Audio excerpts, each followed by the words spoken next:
Namaskar, welcome to Late Edition. Well, inflation based on wholesale price index fell to negative 0.39%. Now, the reasons for this are being attributed to softer crude and commodities. However, CPI inflation is still around 5.11%. Inflation which is in the comfort level of RBI still, because they talked about 6%. Now, the RBI did cut in January after December's industrial growth had come in at a weak 1.7%. They cut rates. But the balance between growth and inflation is what RBI looks at in the monetary policy. Fuel prices have now started firming, and any rate cut outlook will depend on what the RBI makes of the latest data, including growth numbers. And also, they'll be looking at what's happening in the budget. Now, to discuss this, joining us in the studio are Anil Padmanabhan, Deputy Managing Editor of Mint, and Pinaki Chakrabarti, economist and professor at the National Institute of Public Finance and Policy. We'll start with you, Professor Chakrabarti. What are we seeing here? Are we seeing negative inflation? What is this? Does this mean deflation?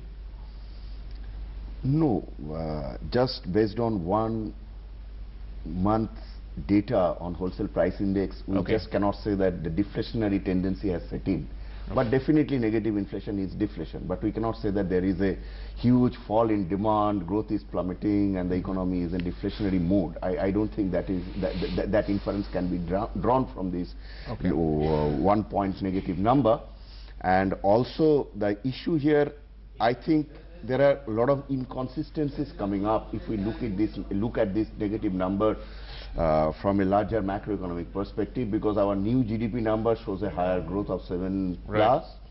Then we are seeing a negative inflation. Right. And then we have a fiscal deficit which is very high for the central government. Okay. And then current account deficit, of course, is comfortable because of the low crude prices. So connecting these 4 different macro variables, right, from the perspective of macro stability, logically is becoming very difficult. So I think somewhere there is problem in having a consistent outlook of the macroeconomy given the various estimates that are coming in. Sure. I think the biggest problem here is the GDP number, because we still do not know how do you link a negative inflation and a higher GDP growth. Okay. So this seems to be puzzling the economist, Mr. Padmanabhan, but may not puzzle you so much. Why do we have such high growth and negative inflation?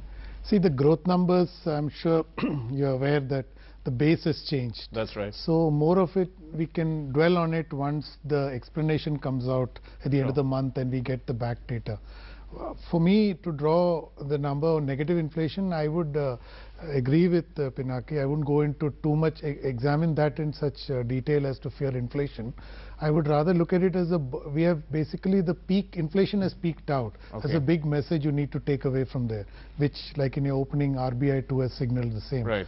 But to me, the real concern in this fall in inflation, whether it is CPI, WPI, CPI has marginally moved up because again they changed the basis. Right. But basically they're all decelerating. Sure. Is that they're not decelerating because of really something that you're doing right in the policy prescription or domestic economy. One reason it has fallen is the global super commodity cycle has ended. So whether you look at oil, whether you look at any commodity, agriculture related particularly, and you're seeing that impact pass through on the domestic inflation front, particularly in oil, and also of tradable commodities in agriculture. So to me, that is a cause of worry that we are not structurally fixed this country where you can tackle inflation in a systemic manner as yet. Professor Chakrabarti, does this mean that demand has fallen? I mean, when inflation is negative, is there a lack of demand?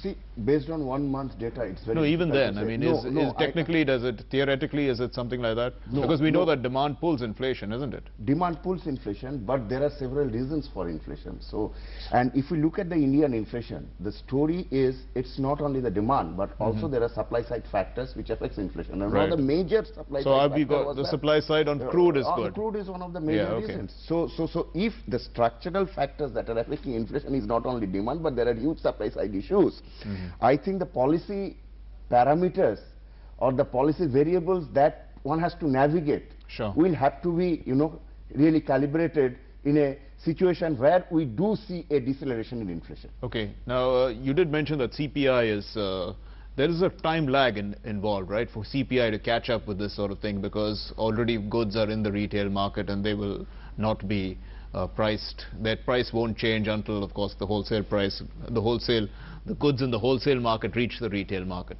What is that time lag? Does it have any effect?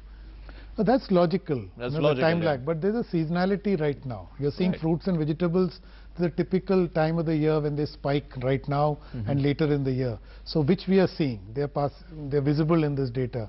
But like Pinaki said, the supply side bottlenecks, if you can fix, then you have a structural solution to inflation. Okay. So purely looking at numbers and interpreting that yes, the worst is behind us.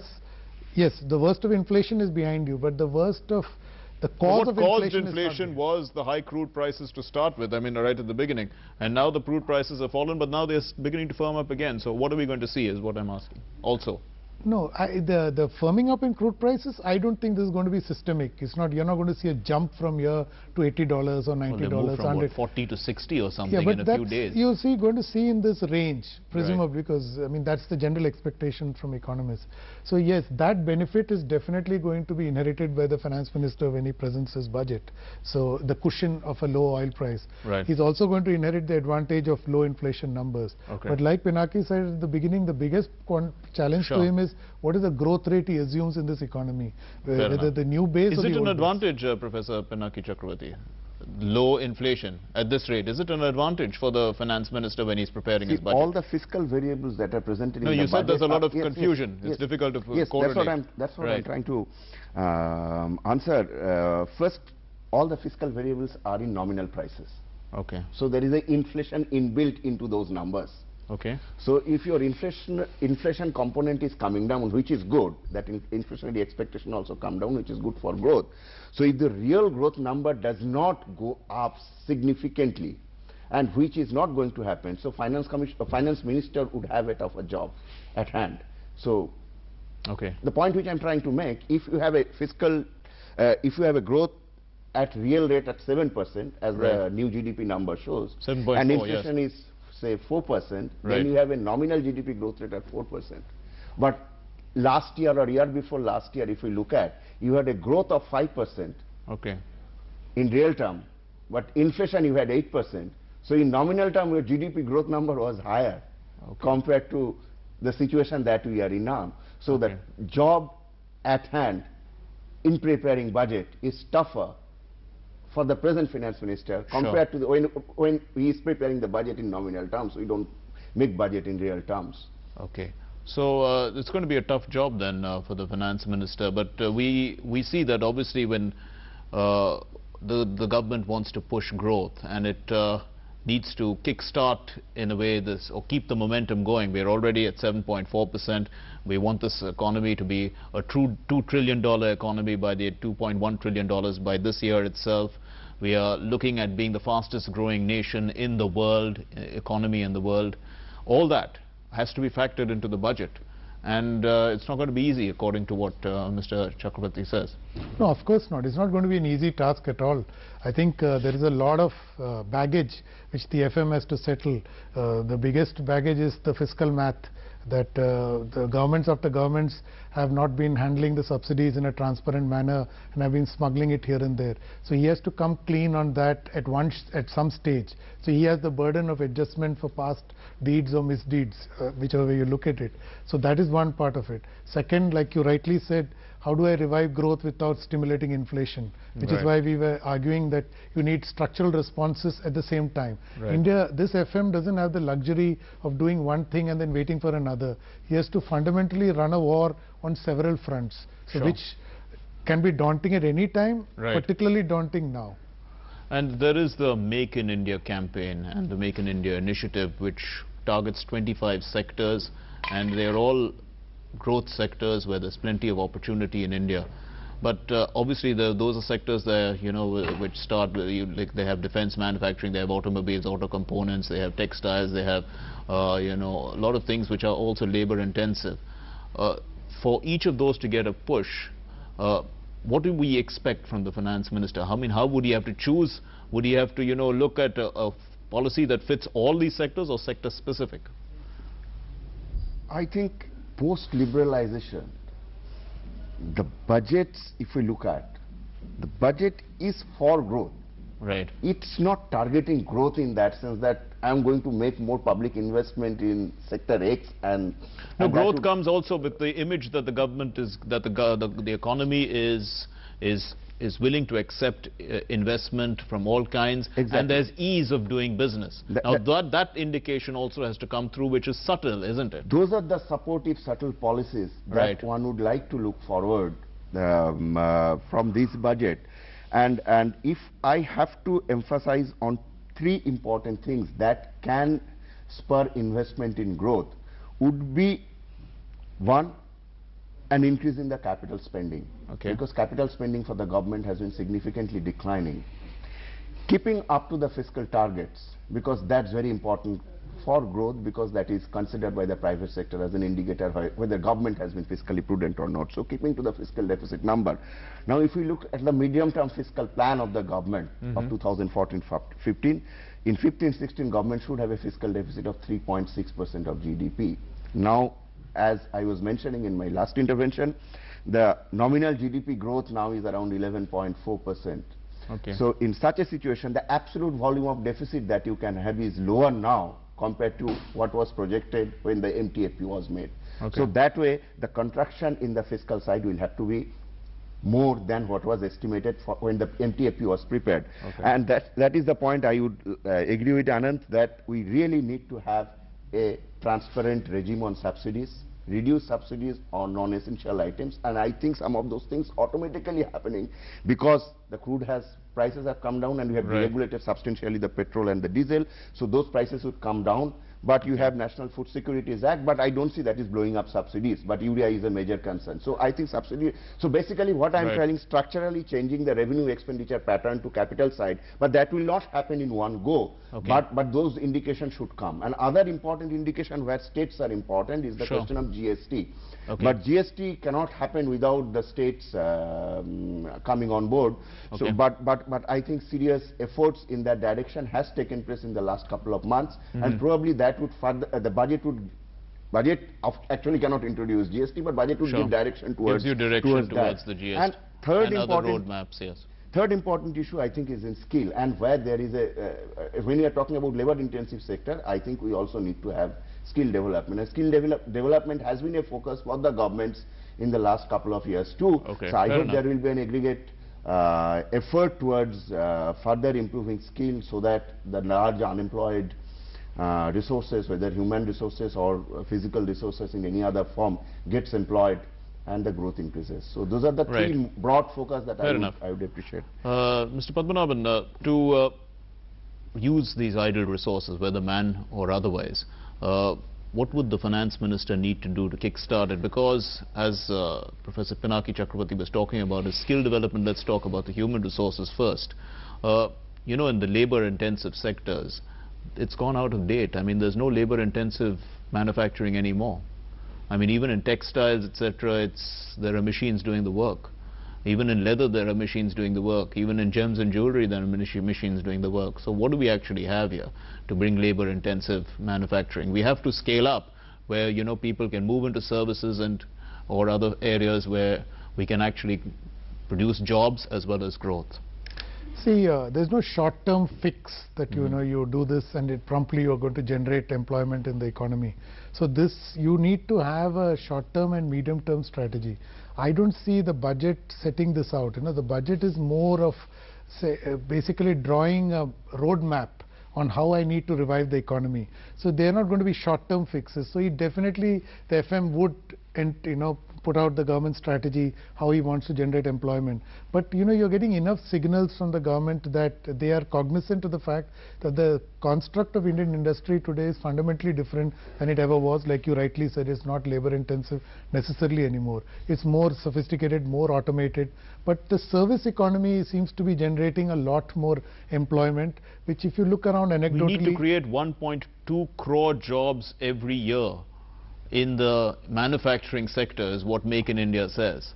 I mean, that's a lot, isn't it? Yeah, exactly. But that's not like immediate. So, you know, you will first need to get the efficiency is in place. You first need to get the circumstance which will allow you to ramp up a Make in India campaign into actual reality. That will take time. You see, these are not, it's like building a power plant. You may want to wish, like the Delhi government today said, that they want to build a power plant. Great idea. But by the time you execute it, 4,000 megawatt power plant, it will take 3 to 4 years minimum. Sure.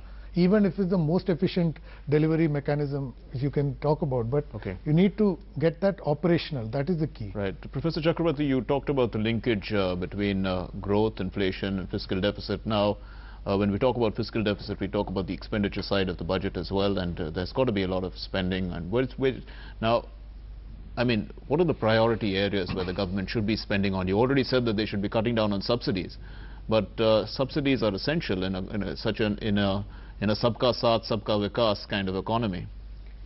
True, but you know, we have a lot of bad, non-transparent implicit subsidies. I think those needs to be Jan Dhan has made it well, that's direct benefit transfer. Yeah. Yes, direct benefit transfer should bring in efficiency and reduce subsidies. Sure. Because LPG subsidy would definitely come down if the money directly goes to the bank account. So if there will be an efficient delivery mechanism, that might reduce subsidy. But I think when we are talking about the central government expenditure these days, central government actually doesn't make much of the capital spending. I think it is by design, not by default, because central government started spending a lot on social sector post-liberalization, whether it is SSA, whether it is NREGA, whether it is NRHM, central government, which are primarily state responsibilities. Okay. What is the quality of health services to be decided by a state? I think that's a lot better than central government doing a one-size-fits-all approach. I think those kind of structural expenditure decisions that has come into the budget in the last, say, 10-15 years, I think that requires a change. And also that will bring in a lot of efficiency for the central government expenditure, because they would spend where they So what would the government be spending on if it can't decide on, you know, all these kind of policies which you say the state should actually be spending on? I should think that they should spend a lot on capital side. Okay. And of course the states cannot spend on defense, they should spend on defense. Sure. And they should also spend on the services which has got wide importance, national level importance. So that's the kind of expenditure decision they should spend in the revenue side. Sure. But that will not happen, as Anand had said, that you cannot do it just at one go. Today you cannot do it, but there are processes that should start at some point in time. Mr. Padmanabhan, agriculture is still the core sector, the primary sector, the largest employer, and will continue to be so. I mean, we'd have to try and get good growth from there too, because we have to feed the country, feed the economy as well. How does one try and stimulate this, you know, because one says that there's the classical argument that there's a lot of disguised unemployment in agriculture. Is that actually the case? Because, I mean, there could already be rural industries developed around them, there could be agro-based, there could be food processing, there could be so much that can be done. See, to answer your last question first, yes, definitely the structure of agriculture is changing. So you're seeing horticulture for the first time, its value is going to exceed that of the food grain economy, the second year running, if I'm not mistaken. Now, going back to your question of what the government can do, plenty. I think the one point that I just like to add to what Pinaki was saying was that you need a rural stimulus right now in the Indian economy. Because of the other side of ending global commodity super cycle is that rural demand is getting squeezed because farmers are getting less price for their output. So, and also if you look at past 5 years, the government has basically by benign neglect started killing the NREGA program, as well as, say, the Prime Minister's that PM Rural Roads program, the PM's Rural Roads program. So I think these are two areas where the government needs to do something on a war footing, because the entire Indian consumer economy's edifice was built on the rural economy. When the urban economy caved in after 2008 crisis, the rural economy has stood rock solid. Part of the reason has been because of this big safety net that has had, and also the falling levels of poverty. I think that has to be preserved. You know, there's this general fallacious thinking in some parts of, I mean, some economists that, you know, this is a waste of money. I beg to differ. I think it will be a big blunder to follow along this path of killing programs which are stimulating the rural economy with benign neglect. Let's look at monetary policy now, because I mean, when we talk about inflation, we have to try and link that obviously with whether we're going to have further easing, they did ease in the interest rates, RBI, in January, but they didn't do so in February. And well, I mean, are they supposed to continue the easing? Is it a cycle that they've started, or what? See, one is inflation, other is inflationary expectation. Given the low WPI numbers and the negative number, but he needs to boost growth, right? I mean, he needs to boost demand. Yes, January definitely signals towards a lower inflationary expectations. Sure. So if there is a lower inflationary expectation for, say, one more year in the foreseeable future, I think RBI has to take this opportunity and do monetary easing. And this is important in the sense that our private investment as well as public investment has been coming down in the last couple of years. So to boost growth, there is a need to make investment. Now, if we look at the banking operation, the monetary operation in the last couple of years, in the last policy statement, they have reduced the SLR. That means they are using more resources. But banks are investing above their SLR requirement to the government securities. That means either they are not interested in doing business for which they are established, or they prefer there is no demand for credit. Right. So one doesn't know what really is happening. So and one of the reasons I think is the high cost of fund. Right. So there is a which they've been saying. I mean, industry has been saying that all the time. There is a need to do substantial monetary easing, not by 25 basis points, but a substantial monetary easing, so that investment picks up. And budget should supplement that with a lower fiscal deficit and a stable tax and expenditure regime. Right. So, Mr. Padmanabhan, it's, I mean, everyone's looking at the budget, but it's actually the RBI that should be deciding, you know, beforehand to give that growth a little bit of a boost by reducing interest rates. That's what industry has been demanding. FICCI is hoping that RBI will cut rates after the budget, but, I mean, could we see something before that? No. See, I think this is a bit unfair on the RBI governor. This you mess up the whole macroeconomy and you expect him to have this magic wand, and that magic wand is assumed to be this interest rate, that if he cuts interest rate there will be this immediate impact on the economy. I'm sorry, it doesn't happen that way. It stimulates the desire. Even if you follow the governor's speeches, there's no offtake of credit. No, it takes 3 months for that to translate, that signal into the economy. So even if he cuts interest rates as of today, it will take another 3 months before it sets in. So let's accept that part of the reality.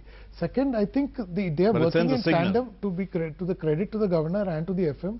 They seem to be working in tandem at this point of time. Both seem to understand that the economy requires the right signals.